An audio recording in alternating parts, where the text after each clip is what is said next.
GST क्या होता है, जीएसटी के कितने टाइप होते हैं, और जीएसटी इन क्या होता है और जीएसटी एन क्या होता है, इनपुट जीएसटी क्या है, आउटपुट जीएसटी क्या है, 4 टाइप की जो सीजीएसटी, एसजीएसटी, आईटीजीएसटी, यूटीजीएसटी, ये सब क्या है, जीएसटी के स्लैब कितने होते हैं, जीएसटी की बिलिंग कैसी होती है, ए टू जेड आपको इसमें मिल जाएगा। इसके बाद आपको जीएसटी से कोई प्रॉब्लम नहीं रहेगी।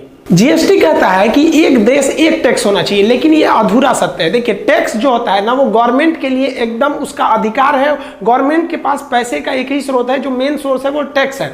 और टैक्स 2 तरह से होता है, एक डायरेक्ट टैक्स जो आदमी से ले लिया जाता है, व्यक्ति से, और एक इनडायरेक्ट टैक्स होता है जो किसी चीज के खरीद बिक्री पर लगता है।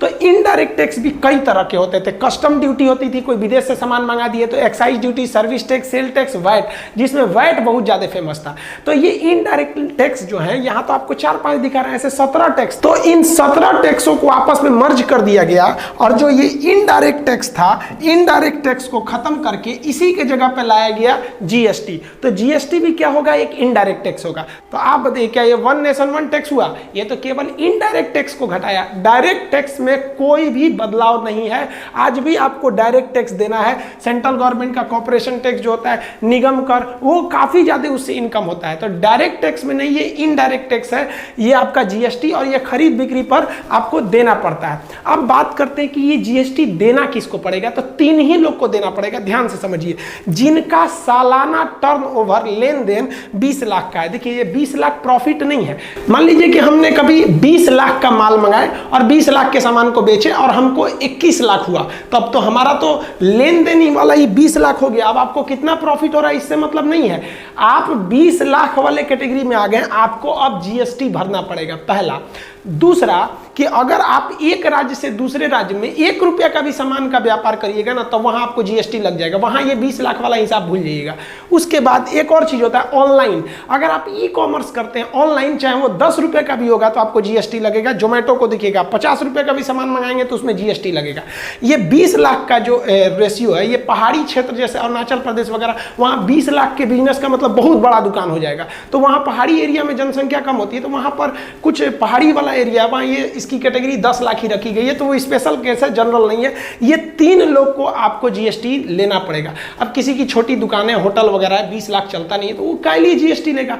जीएसटी पर इतना बवाल क्यों हो गया था? क्योंकि जीएसटी की टोटल 4 टाइप है, और लोगों को लग गया कि हमको चारों का चारों टाइप देना है। गलत है, आपको केवल 2 टाइप का जीएसटी देखना है। देखिए, जीएसटी जो है ना, सीजीएसटी, एसजीएसटी, यूटीजीएसटी और आईजीएसटी।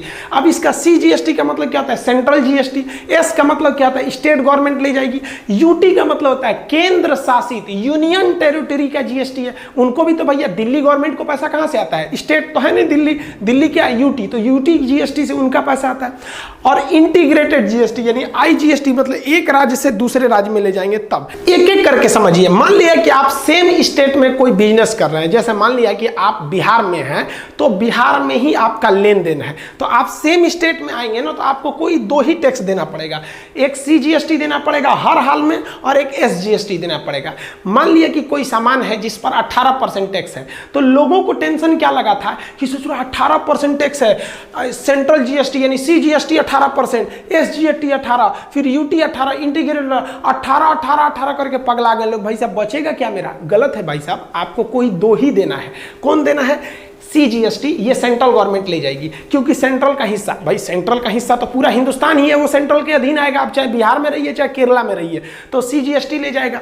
अब बचेगा स्टेट, तो आप किस स्टेट में, अभी हमने बोला एग्जांपल में बिहार, तो बिहार ले जाएगी। अब बात लोग कहां कंफ्यूज हो गए कि 18% सेंट्रल गवर्नमेंट ले जाएगी, 18% बिहार गवर्नमेंट ले जाएगी, ससुरा हो जाएगा 36%। गलत बात है भाई, 18% टोटल जीएसटी है, जिसमें से 9% सेंट्रल जीएसटी लेगा और 9% स्टेट जीएसटी लेगा। तो लोगों को इतना भयंकर कंफ्यूजन था, लोगों ने तो 4 गुना सोच लिया था, इसलिए विरोध करने लगे। जैसे यहां पर एक बिल है, अब आप इस बिल में अगर आप ध्यान से देखिएगा तो यहां देखिए, आपको यहां स्पष्ट लिखा है कि जीएसटी 18% है।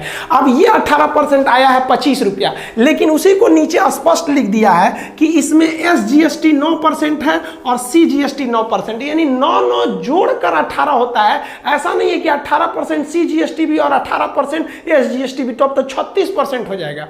ये हर एक स्टेट में यही रूल लगता है।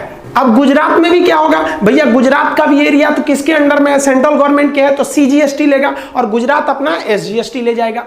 लेकिन वैसे राज्य जो यूनियन टेरिटरी है, केंद्र शासित, जैसे जम्मू कश्मीर, लद्दाख, पांडिचेरी, दिल्ली, तो दिल्ली क्या है, वो स्टेट है ही नहीं है। तो बस आपको कुछ नहीं करना है, स्टेट के जगह आपको यूनियन टेरिटरी लिख देना है। अब दिल्ली भी जो है वो तो सेंट्रल गवर्नमेंट के अंदर है ना जी, तो दिल्ली वाला में भी अगर आप दिल्ली में सामान बेच रहे हैं तो सेंट्रल गवर्नमेंट के अंडर में आएंगे, तो दिल्ली भी आपसे क्या लेगा, आपसे सेंट्रल गवर्नमेंट लेगी सीजीएसटी। और दिल्ली एसजीएसटी तो ले ही नहीं सकता क्योंकि वो स्टेट तो है ही नहीं है। दिल्ली जो है वो यूनियन टेरिटरी है, तो केवल यहां शब्द का फेर है। दिल्ली कहेगा कि भैया हमारा यूटी जीएसटी दो, तो जो यूटी जीएसटी है वो सेम टू सेम एसजीएसटी है। अगर पूरा कंप्लीट स्टेट है तो एसजीएसटी, केंद्र शासित है तो यूटी जीएसटी। ये स्टेट और यूटी क्यों होता है ये हम आपको पॉलिटी में पढ़ाएंगे। और यहां भी वही होगा कि अगर 18% टोटल जीएसटी है तो 9% सीजीएसटी और 9% यूटी जीएसटी।